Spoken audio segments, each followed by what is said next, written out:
Teu amor dura para sempre.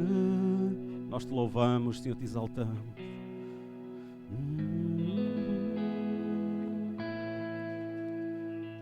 Aleluias, aleluias, aleluias. Bom é estarmos aqui, Senhor. Tu que estás feliz por estar aqui, podes dizer glória a Deus. Glória a Deus. Glória a Deus, Senhor. Aleluia.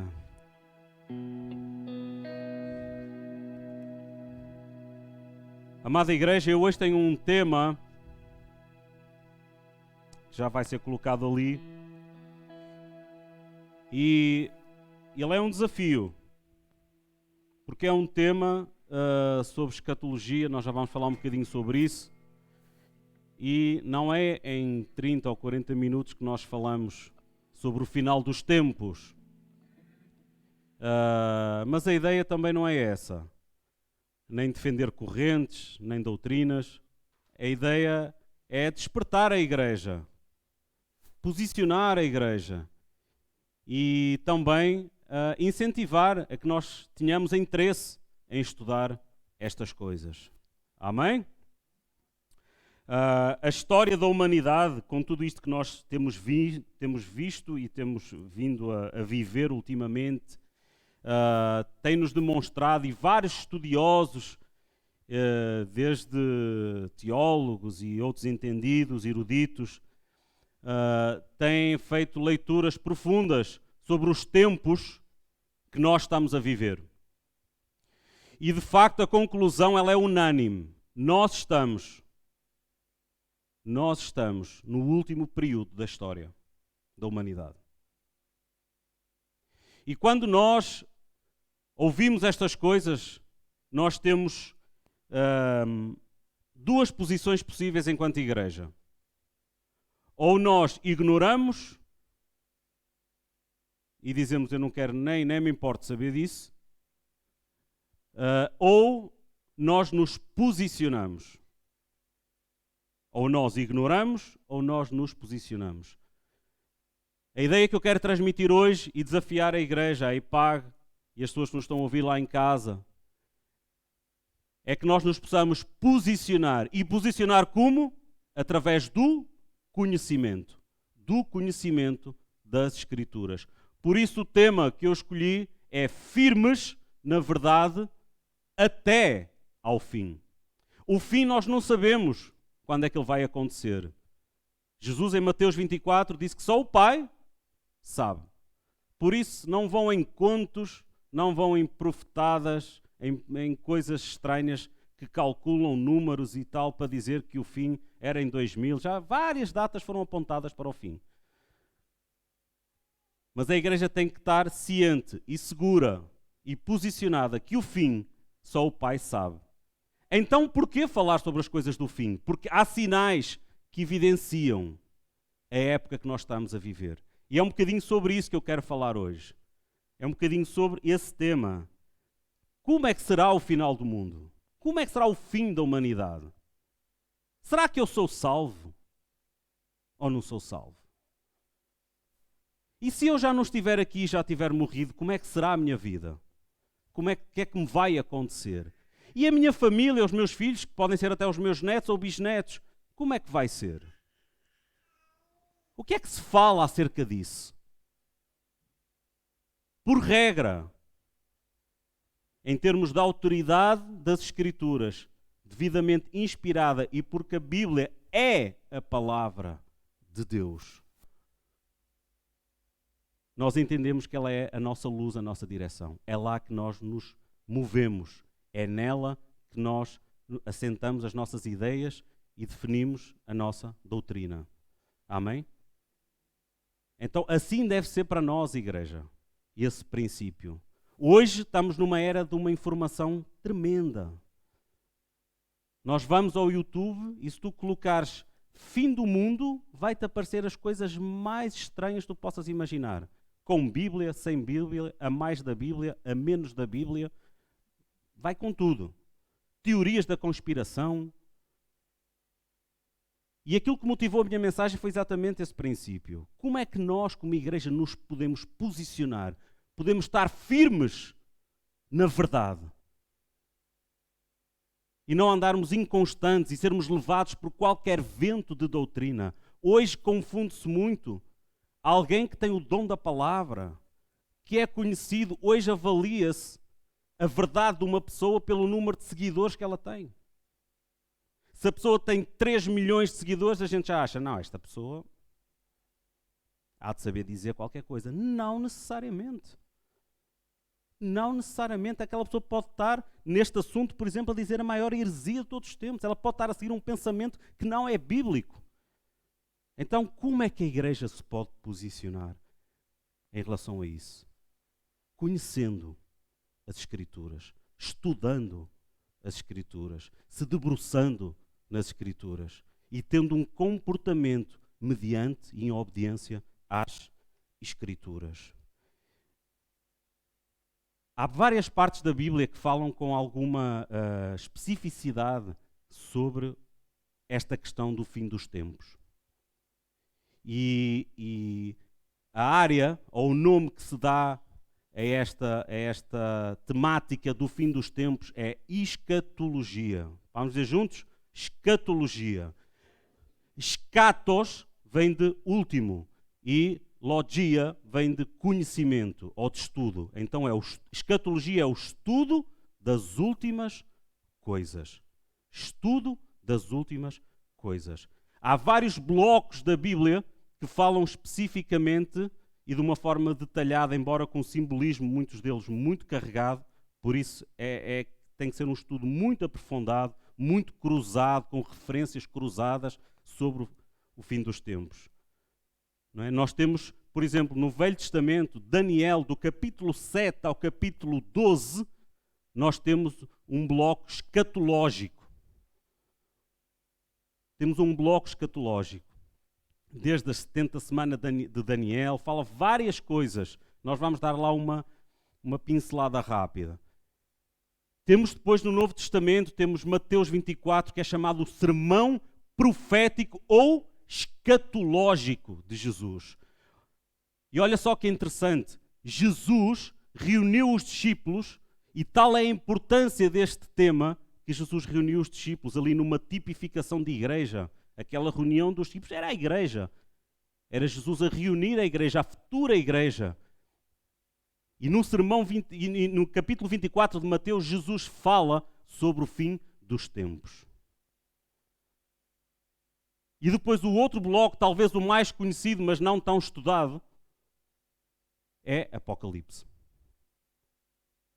São as coisas do fim. Então nós teremos esses 3 grandes blocos. Depois temos alguns capítulos soltos na Bíblia, soltos dentro do contexto bíblico, mas que tratam deste assunto. Por exemplo, o texto que nós vamos ler, 2 Tessalonicenses, 1 Tessalonicenses 4, quando fala do arrebatamento da igreja. Então temos vários, 1 João, quando fala do anticristo, temos vários assuntos, depois vários capítulos que dão assim uma pincelada sobre as coisas do fim. Eu passaria a ler o texto de 2 Tessalonicenses, capítulo 2, para depois entrarmos então no assunto. 2 Tessalonicenses, já toda a gente abriu? Eu hoje gostaria de falar sobre, nesta questão escatológica, sobre a importância da escatologia, sobre a importância de nós estudarmos as coisas do fim e também quais são os sinais que o apóstolo Paulo fala aqui à igreja de Tessalónica. Quais são os sinais que vão anteceder? Frisemos bem, nós não sabemos a data, só o Pai sabe, mas os sinais estão identificados.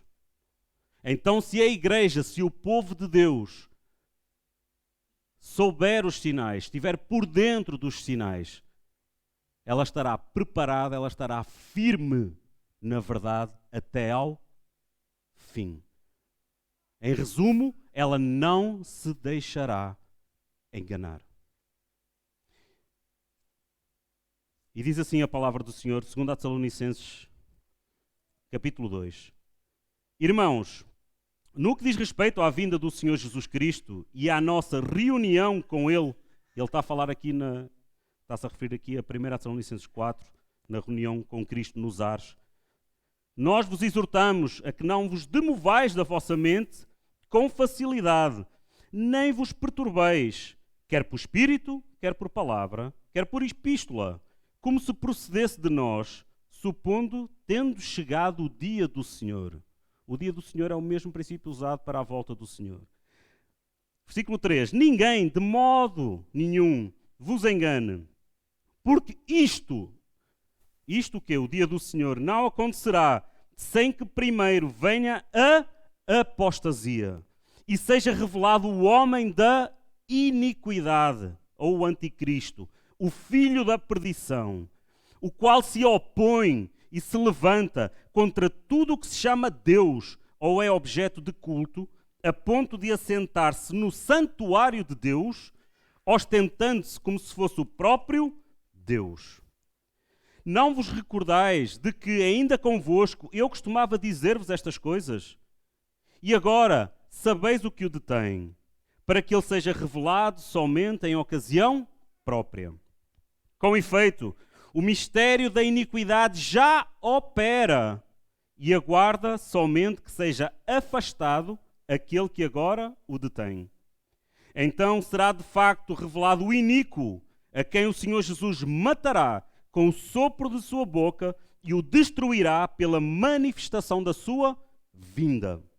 Ora, o aparecimento do iníquo é segundo a eficácia de Satanás, com todo o poder e sinais e prodígios da mentira, e com todo o engano de injustiça, aos que perecem, porque não acolheram o amor da verdade para serem salvos. 11. É por este motivo, pois, que Deus lhes manda a operação do erro, para darem crédito à mentira, a fim de serem julgados todos quantos não deram crédito à verdade. Antes, pelo contrário, deleitaram-se com a injustiça. Entretanto, devemos sempre dar graças a Deus por vós, irmãos amados pelo Senhor, porque Deus vos escolheu desde o princípio para a salvação, pela santificação do Espírito e fé na verdade, para o que também vos chamou mediante o nosso Evangelho, para alcançardes a glória de nosso Senhor Jesus Cristo. Assim, pois, irmãos, permanecei firmes e guardai as tradições que vos foram ensinadas, seja por palavra, seja por epístola nossa. Ora, nosso Senhor Jesus Cristo, mesmo e Deus, o nosso Pai, que nos amou e nos deu eterna consolação e boa esperança pela graça, consolem o vosso coração e vos confirmem de toda a boa obra e toda a boa palavra. Amém? Pai, nós te louvamos, Senhor, adoramos, bendizemos o teu nome, agradecemos a tua santa palavra, Senhor. Obrigado pela disponibilidade que nós temos, Senhor, de poder abrir a tua palavra, Senhor, de poder falar sobre ela, Senhor. No nome de Jesus, era lâmpada para os nossos pés e luz para o nosso caminho. Ajuda-nos, Senhor, a permanecer firmes na verdade até ao fim, Senhor. Abre os nossos corações, Senhor, toca as nossas vidas, Senhor, que a tua palavra encontre, Senhor, transformação em cada coração, Senhor, e gera uma vida nova em cada um de nós, Senhor. No nome de Jesus, não queremos andar enganados, Pai. Não queremos ser ignorantes no que diz respeito a estas coisas. Senhor, Tu és o alfa e o ômega, o início e o fim. E em Ti, Senhor, estão todas as coisas, são todas as coisas, e Tu governas sobre tudo. Nada escapa ao Teu controle. No nome de Jesus, amém. Então, irmãos, nós vemos aqui que o apóstolo Paulo, o contexto aqui deste texto, é que Jesus, em Mateus 24, ele fala de algumas questões do fim. E ele fala da destruição do templo. No início da pandemia, foi uma das nossas primeiras mensagens gravadas, foi em Mateus 24, precisamente. Está lá no nosso canal. Diz, ainda não é o fim. Quando se começou a levantar toda esta questão da pandemia e o confinamento e os perigos e tudo aquilo que havia ainda por saber acerca deste vírus, e nós ministramos essa mensagem. Ainda não é o fim, com base exatamente em Mateus 24, no sermão profético ou escatológico de Jesus. E nesse sermão, Jesus fala aos discípulos de alguns pontos que iriam acontecer. E ele começa por falar da destruição do templo, que viria a acontecer no ano 70. No ano 70 depois de Cristo, o templo de Jerusalém seria destruído. Depois ele começa por falar aos discípulos também sobre o princípio das dores. Quando ele diz assim, vocês ouvirão falar de guerras, de inícios de guerras, de terremotos, de pestes. E ele está a falar do início das dores. Ele está a dizer, quando vocês começarem a perceber que isso existe no mundo, estejam atentos, porque isso é sinal do início das dores. E depois a seguir Jesus fala aos discípulos nesse sermão 24, em Mateus 24, ele fala aos discípulos sobre a grande tribulação. E quando ele fala sobre a grande tribulação, ele fala a grande tribulação e o aparecimento do anticristo. Aquele que se levanta contra tudo o que é Deus. E para terminar, e pós-sossegar, Jesus fala aos discípulos que depois de tudo isso, se dará a segunda vinda do nosso Salvador. Ele estava a falar dele próprio. Amém? Então, é com base neste capítulo que a igreja de Tessalónica estava a viver um período de muita perseguição.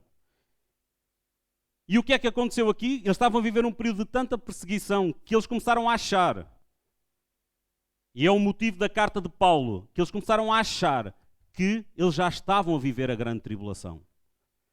E não apenas eles estavam a achar que já estavam a viver a grande tribulação, e é muito comum o ser humano fazer estas associações. Não é? Nós temos visto por aqui, por exemplo, no mundo, já várias posições que dizem que isto já é o fim do mundo. Umas mais religiosas, outras menos religiosas, outras mais fanáticas, outras menos fanáticas. Porquê? Porque começa-se a ver as coisas a apertar, começa-se a ver as pessoas a passarem por fome, as pessoas a passarem por guerras e rumores de guerras. Mas Jesus alertou-os e disse, cuidado, não se deixem enganar, isso ainda não é o fim. Jesus estava a dizer simpaticamente, ainda vai ser muito pior. Por isso a seguir ele fala da grande tribulação. Mas estes crentes, esta igreja de Tessalónica, estavam realmente a passar por perseguições por causa do Império Romano. Perseguições, mortos à espada, perseguidos. Uma situação muito complicada, então eles achavam que já estavam a viver a grande tribulação. E com base nisso foram-se infiltrando também nas igrejas algumas falsas doutrinas, alguns falsos mestres que foram entrando e achando até e afirmando que até o próprio Jesus já tinha voltado. Ele já tinha voltado. E quando Paulo soube isto, ele realmente escreveu esta carta e disse assim, olha, cuidado, não se deixem enganar, porque há sinais claros. Vocês não se lembram disso quando eu estive convosco? Há sinais, quando eu vos falei dessas coisas, há sinais que antecedem isso que vocês acham que já aconteceu. Isso ainda não aconteceu. E porquê é que isto é importante? Porquê é que nós temos que ter esta importância? Porquê a importância de nós conhecermos esta matéria, estes assuntos? Quando nós estudamos, irmãos, a escatologia, quando nós estudamos o fim dos tempos, há algumas coisas que nós ficamos a saber. Primeiramente, quando tu te começas a interessar, quando a igreja é ensinada, é instruída em relação às coisas do fim, ela fica a saber o plano de Deus para o fim. Tu poderás dizer, pastor, mas eu se calhar já nem estou cá. Primeiro, tu não sabes. Não sabes quando é que será. Só o Pai sabe. Segundo, tu podes não estar, mas tu tens que preparar ou deves preparar a tua geração seguinte. Amém? Não há de crer certamente que a tua geração seguinte viva na ignorância. Quererás que ela viva instruída. Então é assim, cada passo que tu dás em direção ao conhecimento de Deus é um passo que Deus dá em direção ao conhecimento e à tua intimidade com Ele. Tu te direcionas a conhecer Deus e Deus se abre. Jeremias 33. Busca-me e eu te mostrarei coisas grandes e te responderei e te mostrarei coisas grandes e ocultas que desconheces. Então, cada vez que tu te moves em direção ao conhecimento de Deus, a conhecer Deus, Deus se move em intimidade para contigo. Ele se abre para ti. Amém? A outra coisa que o estudo da escatologia é importante e que tu te deves interessar é que te fornece uma esperança segura num mundo sem esperança. O que é que isto quer dizer? Quando tu olhas para aquilo que se passa à nossa volta, tu entendes que a tua esperança, ou a minha esperança, irmão, não pode estar nem no sistema político, nem no dinheiro, nem no sistema económico, nem na Organização Mundial da Saúde, nem na vacina, neste caso. A minha esperança não está de todo na vacina. A minha esperança está em Cristo. Eu até posso ir antes da vacina. Portanto, a minha esperança tem que estar enraizada em Cristo. Então, quando tu estudas o fim das coisas, quando tu percebes o plano de Deus para o fim, tu te sentes seguro. Tu te sentes seguro porque isso altera o teu viver. Isso altera a tua forma de estar na fé. Isso não te vai deixar andar morno. Tu vais estar preparado. Lembram-se da parábola das virgens, das nécias e das prudentes? Tu vais estar sempre preparado, porque tu nunca sabes quando é que ele pode voltar.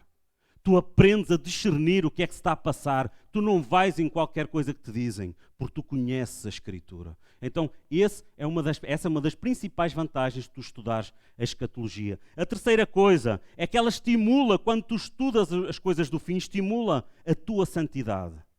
Estimula a tua santidade e coloca o teu foco nas coisas eternas.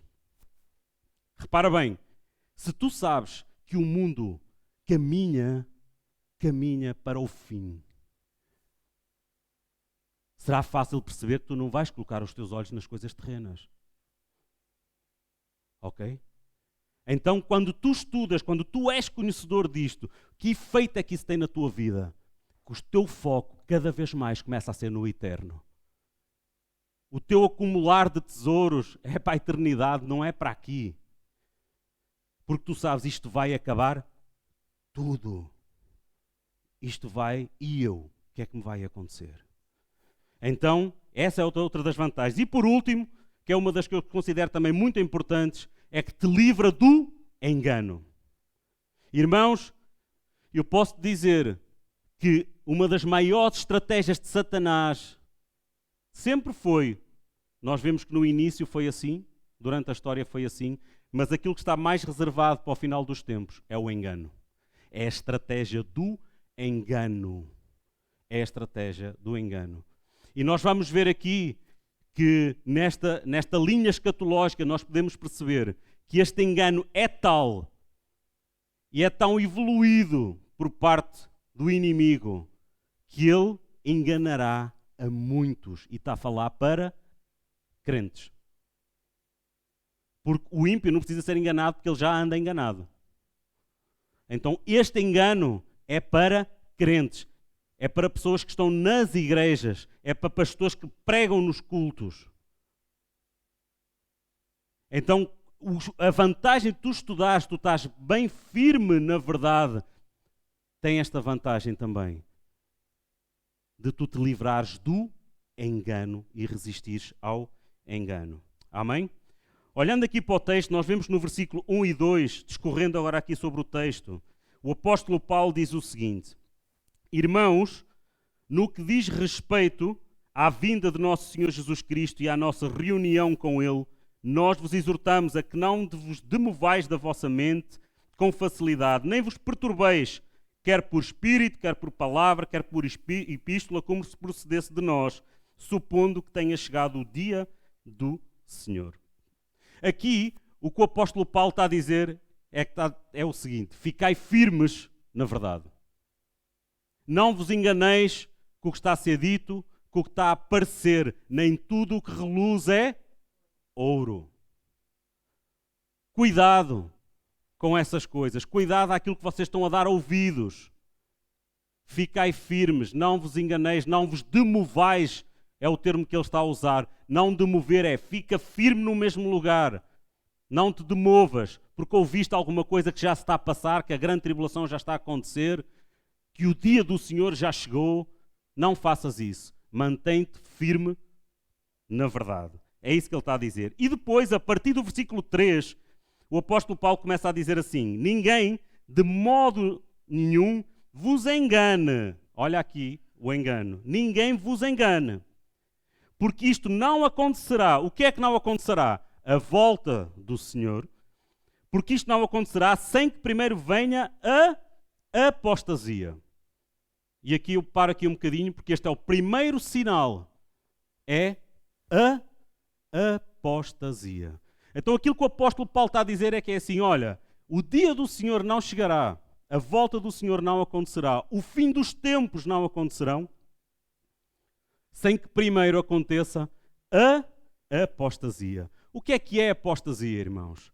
A apostasia, ou um apóstata, é aquele que se rebela contra Deus. Sabem? São aquelas pessoas que provaram da fé, provaram do dom celestial, estiveram aqui conosco. Um dia disseram que Jesus era o Senhor da sua vida. E por algum motivo foram embora, viraram as costas. E não apenas viraram as costas, como passaram a falar mal. Contra a igreja, contra a doutrina dos santos e, em última instância, contra Deus. Isso é um apóstata.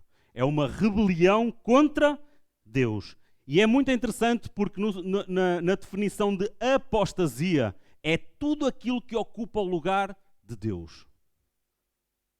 Então, não necessariamente, num conceito mais lato, mais abrangente de apostasia, não necessariamente é tu te virás para outro Deus, ou dizer eu agora já não sou mais cristão, eu agora professo a religião islâmica.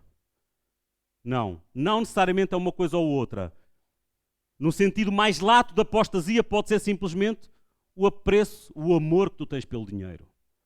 Qualquer ídolo que passou a ocupar o lugar e a receber a adoração do próprio Deus.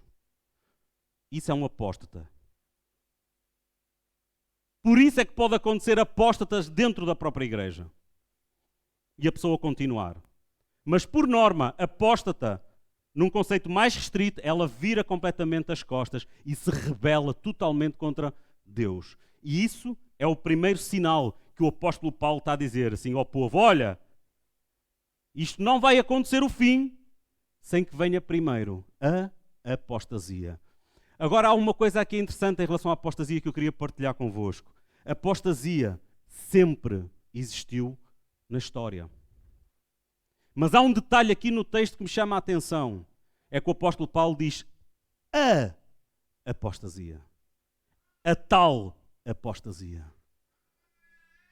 Ou seja, o que o apóstolo Paulo está a dizer é que haverá uma apostasia, uma última, a derradeira apostasia, que será aquela que vai limpar tudo.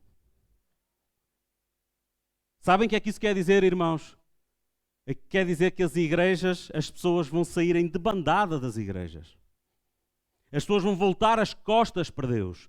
As pessoas que não estão firmes, na verdade. Elas vão ser enganadas. É isso que vai acontecer. É isso que o apóstolo Paulo está a dizer. A apostasia. E o que é apostasia? E nós olhamos por exemplo, para a Europa. Olhamos para os Estados Unidos. Aqui há dias estava a ver uma coisa que me deixou... Até já, creio que já falei nisso aqui. Umas imagens de igrejas centenárias. Igrejas centenárias, especialmente na Holanda. Vocês pesquisem e vocês vão ver. Igrejas que se converteram em bares, em discotecas, em boates. Assim, igrejas lindíssimas, com os vitrais fantásticos. Locais em que antigamente se adorava a Deus, onde vidas foram derramadas ali em adoração a Deus, de joelhos. Hoje são bares. Vi outra que virou uma adega vinícola. Uma igreja, toda em madeira, toda uma adega vinícola. Estados Unidos. Então nós vemos que a apostasia já vai acontecendo. Ela sempre aconteceu, mas ainda não é a apostasia. Mas já são sinais. É um ambiente que vai sendo criado para que tudo o resto aconteça. Não é? Hoje, certamente, vocês já viram, dentro das próprias igrejas. Aqui há dias vi uma igreja com pastores transexuais. com uma comunidade que eles chamam de comunidade de inclusão. Nós não somos contra os homossexuais de todo.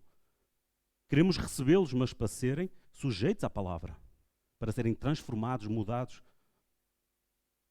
para voltarem a porem as coisas no curso normal. Então, há várias coisas que nós vemos acontecer.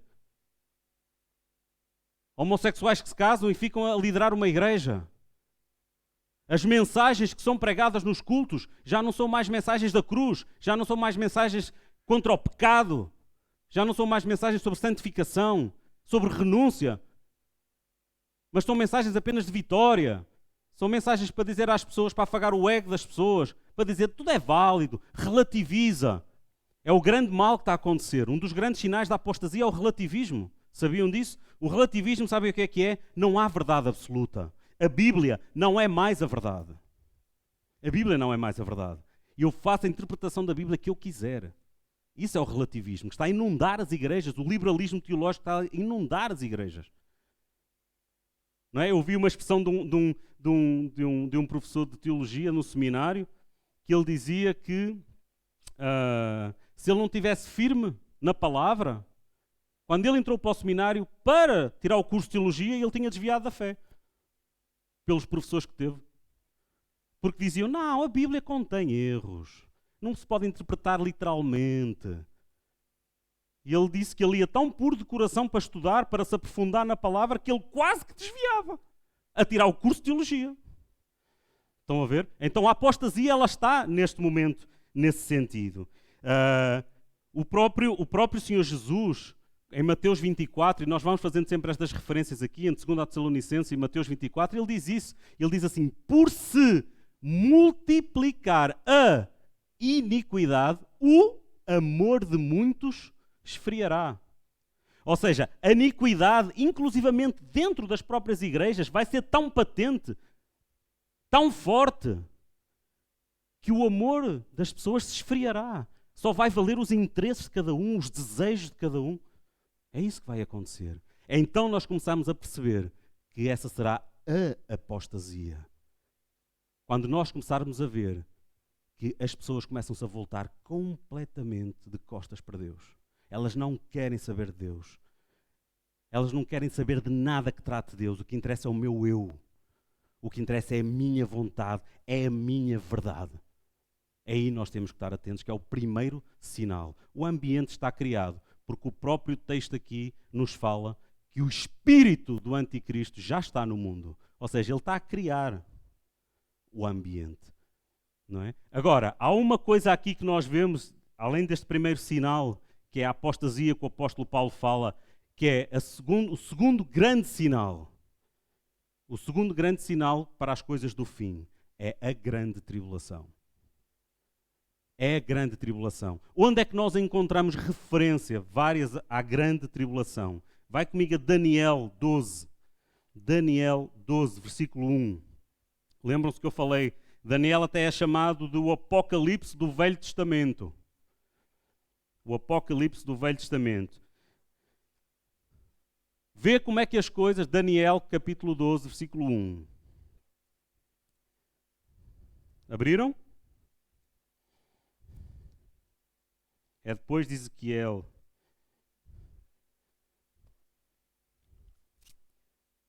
É muito interessante nós verificarmos como é que as coisas se encaixam totalmente. Repara bem, há um ambiente de apostasia que começa a ser criado, as pessoas se voltam, começam-se a voltar contra Deus e há uma grande tribulação que começa. Amém? É isso que vai acontecer.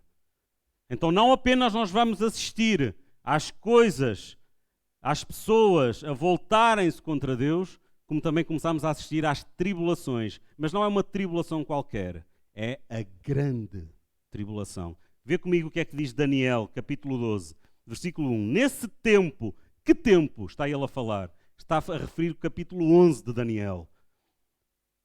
Ele está a falar, nesse tempo, no tempo da grande tribulação, quando ela chegar, se levantará Miguel, o grande príncipe, o defensor dos filhos do povo, e haverá tempo de angústia, qual nunca houve. aqui está uma característica da grande tribulação.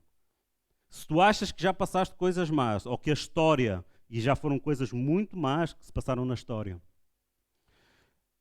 esta grande tribulação vai ser muito pior. Porquê? Porque foram tempos, segundo a palavra, serão tempos que nunca houveram igual. E haverá tempo de angústia, qual nunca houve, desde que houve nação até aquele tempo. Mas naquele tempo, falando do fim, será salvo o teu povo, todo aquele que for achado inscrito no livro. Muitos dos que dormem no pó da terra ressuscitarão, uns para a vida eterna e outros para vergonha e horror eterno. Amém? Então aqui nós vemos que quando a apostasia está implantada, a apostasia, começa a grande tribulação. É o segundo sinal que o apóstolo Paulo ele refere de uma forma inferida, ele refere a esta grande tribulação. Ele está a dizer, quando vocês virem isso acontecer, e a acontecer esta grande tribulação, tempos como nunca houveram, guerras, perseguições, mortes, depravação das pessoas. Se nós achamos que já é mau quando a gente vê alguém a estuprar alguém que mata, alguém que põe o joelho no pescoço de alguém e sufoca, irmãos, vai ser muito pior. É algo como nós nunca vimos. É isso que a palavra nos diz. Isso será a grande tribulação. Sabem que quando Jesus diz que quando ouvirmos de guerras e rumores de guerras será o início das dores, esta grande tribulação é a dor geral. É a grande dor. Nesse tempo, nós vamos perceber que realmente o mundo entrou em colapso total. Ao ponto da própria igreja quase achar que já não há esperança. Mas o texto nos diz que se levantará um intercessor por nós, um príncipe. Amém? Não ouviam glória a Deus? Amém. Irmãos,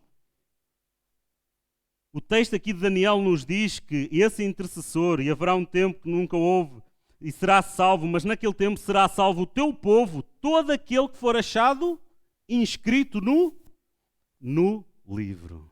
Olha que coisa interessante. Sabe o que é achado inscrito no livro da vida? Não é crente nominal que vai ser inscrito no livro da vida. Sabe o que é crente nominal? Crente nominal é aquele que tem um nome no livro da igreja. Sabem? Batizou e tal, e nós apontamos o nome, não é? Mas crente nominal não lhe dá garantia de estar inscrito no livro da vida. O que dá garantia de estar inscrito no livro da vida é o novo nascimento, são os frutos de arrependimento. É realmente a vida dele ter sido transformada e ele andar em obediência a Cristo. Isso é aquele que estará inscrito no livro da vida, aquele que foi realmente lavado pelo sangue do Cordeiro. Infelizmente, nós temos assistido que há muitos crentes nominais por esse mundo fora. No nome de Jesus que aqui não haja. Amém? O crente nominal é aquele que diz, não, eu creio em Jesus. Eu até falo sobre Jesus, eu até sei alguns versículos, mas eu não vivo Jesus como meu Senhor e Salvador.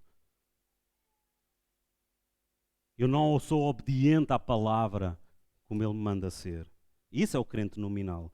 Então, aquele que for achado no livro da vida é realmente aquele que realmente tiver nascido de novo. Depois, a outra coisa que fala aqui no capítulo 12, que eu gostava também só fazer uma referência rápida, é quando ele fala no versículo 2, Daniel 12, 2, que diz: muitos dos que dormem no pó da terra ressuscitarão, uns para a vida e outros para a condenação. Este mortos é aqueles que aguardam. Hein? Nós não queremos no sono da alma. Portanto, lembramos-nos, por exemplo, do ladrão na cruz, não é? Jesus disse, hoje mesmo estarás comigo no paraíso. Portanto, o que acontece, não é? E a parábola do rico e de Lázaro, portanto, há um estado de consciência. Então o que é que acontece? O que é esta ressurreição dos mortos? Imagina que quando Cristo voltar tu já estás morto. O que é que vai acontecer contigo e comigo? Ok? Aquilo que a Bíblia nos ensina é que só há duas questões aí a ser tratadas. Se tu morreste com Cristo, se tu realmente estás inscrito neste livro da vida, se tu, segundo Romanos 10:9, tu creste, tu confessaste com a tua boca que Jesus é teu Senhor e Salvador e creste no teu coração que Deus o ressuscitou dos mortos, então serás salvo. Então, ok, presta atenção comigo. Se tu morreste com Cristo, quando Cristo voltar, o teu corpo vai ser ressuscitado. Ok? A tua alma, que quando tu morres já vai para um estado de bênção, ela se junta ao teu corpo. E tu te encontras com Cristo e entras na Nova Jerusalém. Amém? Ai, tá povo, amém. Eu vou falar sobre a condenação, eu vou se vocês dizem amém. Tá? Amém? Amém.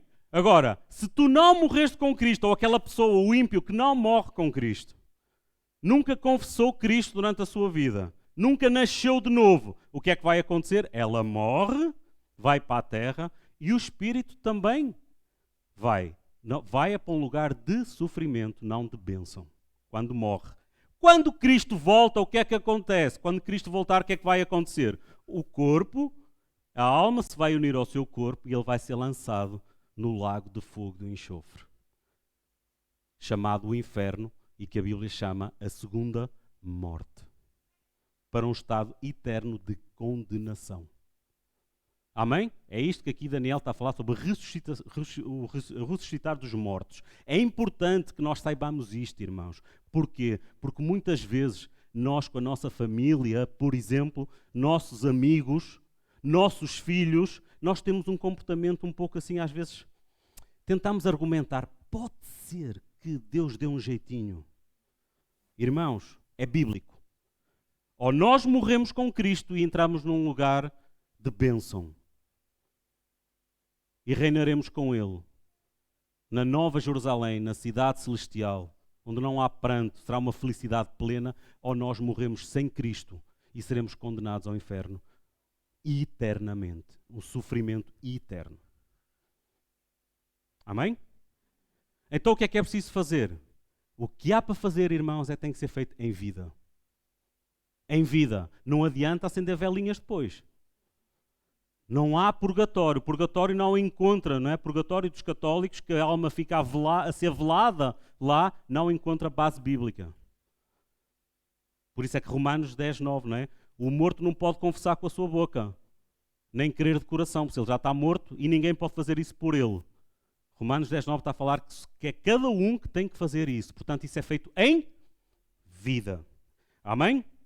Então, posto esta situação em que nós temos a apostasia, criado o ambiente, entra a grande tribulação no final dos tempos, o apóstolo Paulo está aqui a falar, e voltamos a 2 Tessalonicenses, está aqui a falar que nessa altura, quando estiver criado esse ambiente, um ambiente apóstata, em que as igrejas, as pessoas saem, que as pessoas voltam as costas para Deus, começa a grande tribulação, uma perseguição, guerras, rumores de guerras, então o que é que vai acontecer? É revelado o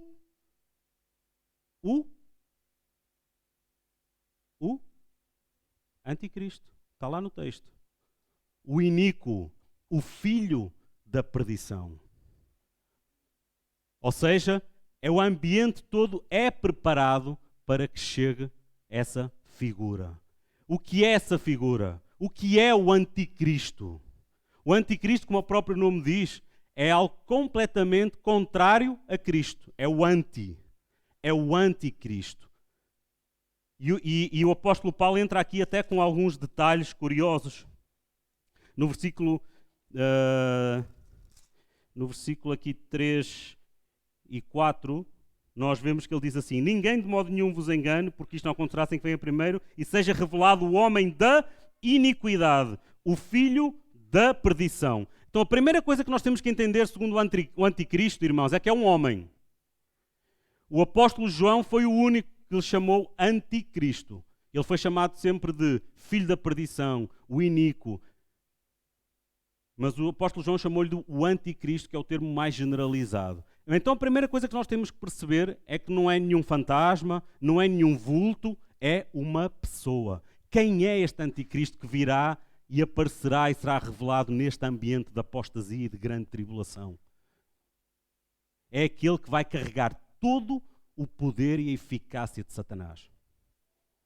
Só que há aqui um detalhe. Porque é que eu disse no início que o engano era a principal arma de Satanás? Porque o mundo, e agora pensa comigo e vê se atinge comigo, o mundo vai estar numa forma tão caótica, tão sem ordem, a grande tribulação, ok? Que esta figura vai aparecer como a solução.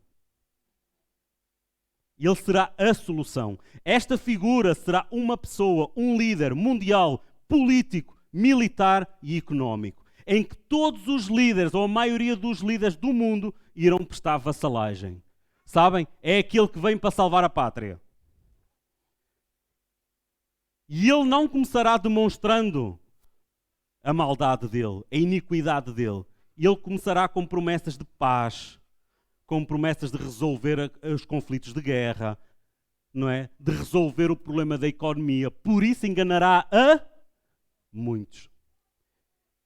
E no meio da desordem, no meio do caos, o que vai acontecer é que os líderes mundiais vão se vergar diante desta figura.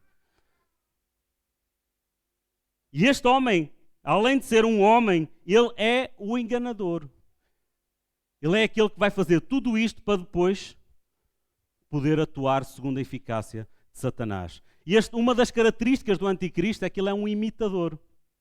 Vocês veem aqui pelo texto que aquilo que ele faz é, a partir do 4, o qual se opõe e se levanta contra tudo o que se chama Deus ou é objeto de culto, a ponto de assentar-se no santuário de Deus, ostentando-se como se fosse o próprio Deus. O que é que esta figura quer, já que o poder de Satanás opera nele, a eficácia de Satanás opera nele? Quer a adoração toda para ele. Quer a adoração toda para ele. Ele quer ser adorado. Não foi assim no início? Está lá. É isso que vai acontecer. E ele, como imitador que é, e vocês já ouviram falar certamente do 666, a marca da besta, não é? Vocês veem que ele, enquanto imitador, esta marca da besta, no fundo, o que quer dizer? Quase 7. O número da perfeição. Ou seja, nunca chega a ser 7, entendem? Ou seja, mas é em tudo muito parecido. Por isso é que o engano vai ser algo muito, muito forte. Inclusivamente sobre a igreja. Porque vai ser alguém que fará prodígios e sinais, fará descer, segundo Apocalipse 12:13, fará descer fogo do céu. Olha aí. Fogo do céu. Vocês lembram-se de Faraó?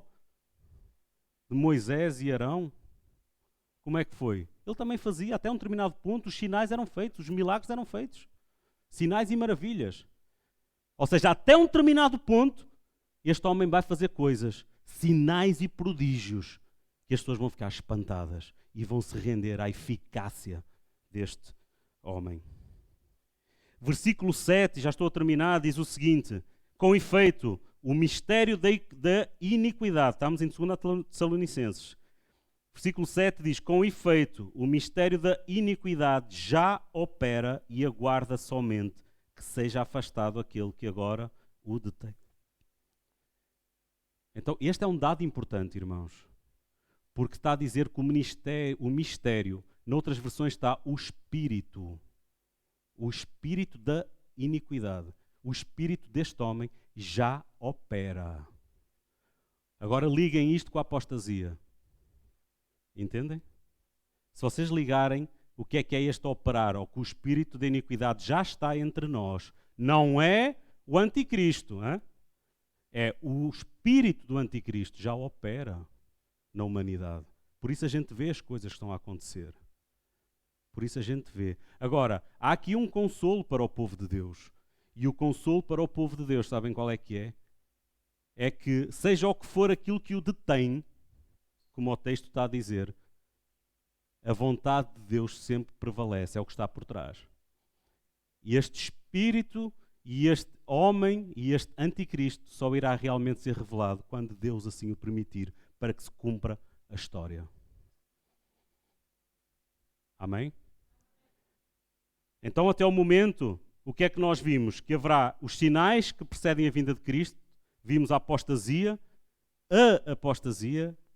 a grande rebelião contra Deus. Vimos a grande tribulação. Vimos que nesse ambiente aparecerá o anticristo. E agora o texto aqui termina com a vinda de Jesus. Posso ouvir um aleluia? Aleluia.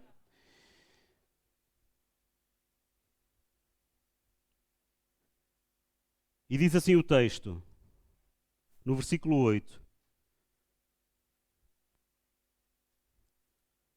Então será de facto revelado o iníquo, a quem o Senhor Jesus matará com o sopro da sua boca e o destruirá pela manifestação da sua vinda. Eu vou ler outra vez. Então será de facto revelado o iníquo, a quem o Senhor Jesus matará com o sopro da sua boca e o destruirá pela manifestação da sua vinda. Amém? Aleluia. Irmãos, eu não sei quanto a ti, se vindo esta grande tribulação, quanto a ti, quanto a mim, se vindo esta grande tribulação, se tiver uma faca encostada ao nosso pescoço, se nós dizemos eu vou morrer pela fé em Jesus Cristo. Por isso é que nós normalmente temos uma reação de não muito interesse por estes temas. Sabem porquê? Porque nós conhecemos o nosso coração. Ou se vis serem mortos os teus filhos ou os meus filhos, e dizerem assim, nega a Jesus Cristo. Nega a fé em Jesus Cristo. Ou eu mato os teus filhos, a tua mulher e por último vais tu. Quantos de nós estamos preparados para viver isto? Isto é a grande tribulação. Isto será a grande tribulação. Mortos a fio de espada. Isto será a grande tribulação. Mas aqueles que se encontrarem inscritos no livro da vida, aqueles que resistirem firmes na verdade, firmes até ao fim, esses receberão a coroa da glória. Irmãos, eu não estou a dizer isto para ficar um peso brutal em cima de nós, não é? Para nós irmos com o fim de semana aí, depois estou a pregar uma mensagem, já. Não é isso, irmãos, mas é para que nós sejamos conhecedores. Irmãos, sejamos conhecedores. Não sejamos ignorantes, como o apóstolo Paulo fala em relação a isto, a estas coisas. Nós temos que saber. Não sejamos enganados, levados sobre qualquer vento de doutrina. Achar que o mundo vai entrar num mundo de rosas, todo perfumado. E tudo te vai ficar bem, né? Sim, por um tempo até pode acontecer que seja. Amém. Mas, irmãos, há uma história escatológica. É bíblico. E nós temos que estar preparados. Para que não aconteça que no dia que Jesus voltar, nós não estejamos preparados e aí não há nada a fazer. Amém? E no dia que isto acontecer, que o iníquo se revelar, em que a igreja vai sentir que parece que já não há mais esperança, filhos estão a ser mortos, marido e esposa estão a ser mortos, estão a ser pressionados para negarem a sua fé, então virá o Senhor, que com a manifestação da sua vinda, matará com o sopro, o pneuma da sua boca, matará este anticristo. Amém? Olha o detalhe, apenas o sopro, o pneuma, o mesmo pneuma que deu vida em Gênesis ao homem, é o mesmo pneuma que mata a maldade. Ele não vai guerrear, ele não vai fazer nada disso, porque as forças não são iguais de todo. Apenas o sopro basta. Amém? Podes dar um glória a Deus? Que é que a Bíblia nos fala? Permaneçamos firmes até ao fim. Muito engano vai chegar, muita perseguição vai chegar, mas nós temos alguém que nos cobre, que nos guarda, e nós temos a instrução daquilo que devemos fazer na nossa vida. Não nos deixemos enganar. O maior instrumento que Deus nos dá e nos desafia é o conhecimento da sua Escritura. Porque conhecer a Escritura, irmãos, é conhecer a Deus. Sabem, Basílio o Grande, não é o Basílio, porque eu lembrei-me dele. Basílio o Grande, um dos patriarcas da igreja que viveu no século IV, e ele disse o seguinte, ele disse assim, o diabo não pode tornar o inferno atraente, mas pode tornar atraente o caminho até lá. Amém? Vamos ficar de pé. Glória a Deus. Glória a Deus. Louvado seja o nosso Senhor Jesus Cristo. Entretanto, devemos dar sempre graças a Deus por vós, irmãos amados pelo Senhor, porque Deus nos escolheu desde o princípio para a salvação, pela santificação do Espírito e fé na verdade, para o que também nos chamou mediante o nosso Evangelho, para alcançarmos a glória do nosso Senhor Jesus Cristo. Assim, pois, irmãos, permanecei firmes e guardai as tradições que vos foram ensinadas, seja por palavra, seja por epístola.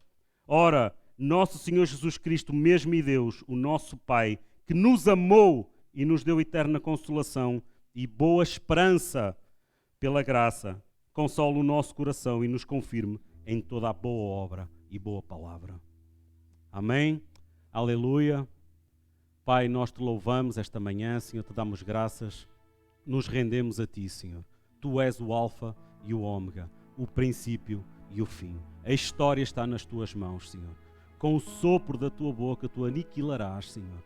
Tu mandarás, Senhor, o anticristo, a besta e esse dragão, Senhor, Satanás, para o lugar criado para ele, Senhor. O lago de fogo e de enxofre. Senhor, obrigado, Senhor, por esta convicção que tu nos dás da salvação, Senhor. Pelo nosso nome estar inscrito no livro da vida, Senhor. Vê se há em nós algum caminho torpe, Senhor. Vê se há em nós alguma coisa a ser mudada. Senhor, nós não queremos ser rejeitados. Nós queremos fazer parte deste livro, Senhor. Nós não queremos ser apenas crentes nominais, Senhor. Queremos ser crentes verdadeiros, que obedecem à Tua palavra, que não são levados pelo engano, por vento de doutrina, Senhor. Senhor, apaixona-nos pela Tua palavra, Senhor. Pelo conhecimento da Tua palavra, pelo conhecimento de Ti, Senhor. Porque cada passo que damos em relação ao conhecimento de Ti, Senhor, Tu te moves em direção a nós em intimidade, Senhor, em compromisso nosso contigo, Senhor. Então que assim seja, Pai. Mantém-nos firmes no dia mau, Senhor. Quando a angústia vier, Senhor. Quando a tribulação vier, Senhor. Pai, se há aqui algum irmão que neste momento está a passar por alguma dificuldade, fortalece-o, Pai, no nome de Jesus. Senhor Jesus, Tu possas entrar no coração dele agora, Senhor. Abrir a sua mente, Senhor. Renovar a esperança, Senhor. Renovar o ânimo, Senhor. Renovar a coragem, Senhor. Sabendo que ele não está só, Senhor. Sabendo que ele não está só, Senhor. Que Tu nos escolheste desde a fundação do mundo. Tu nos escolheste para estarmos contigo em eterna glória, Senhor. Então, Senhor, leva-nos a esse lugar de descanso, Senhor. Leva-nos a esse lugar de certeza, de convicção, Senhor. Não nos deixes enganar, Senhor. Não nos deixes enganar, Senhor. Senhor, sabemos que este mover do final dos tempos, Senhor, trará coisas tenebrosas, mas nós sabemos em quem confiamos. Nós sabemos por quem andamos, Senhor. Nós sabemos, Pai, por quem vivemos. Senhor, desperta a Tua igreja, Pai. Desperta a Tua igreja, Senhor, que as escamas caiam, Senhor. Senhor, nós queremos estar posicionados, Senhor. Nós queremos estar despertos, Senhor. Nós não queremos fazer tudo que não tem nada a ver connosco, Senhor. Que isso são assuntos de outros. Não, tem a ver connosco, Senhor. Está na Tua palavra. Está na Tua palavra e nós queremos dominar esse assunto, Senhor. No nome de Jesus, Pai. Eu quero orar pelos enfermos, Senhor. Por aqueles que de alguma forma estão a sofrer alguma enfermidade, Senhor. Pai, por aqueles que estão infectados, Senhor. Por aqueles que perderam algum ente familiar, Senhor. Por aqueles que sofrem algum tipo de doença. Que no nome de Jesus, Pai, o Teu Santo Espírito, Senhor, possa ministrar ao coração dessas pessoas. Possa gerar a cura, Senhor. E que essa cura sirva para que creiam e para que testemunhem o Teu santo nome. É isso que pedimos, Pai, no nome de Jesus. Enquanto ministra...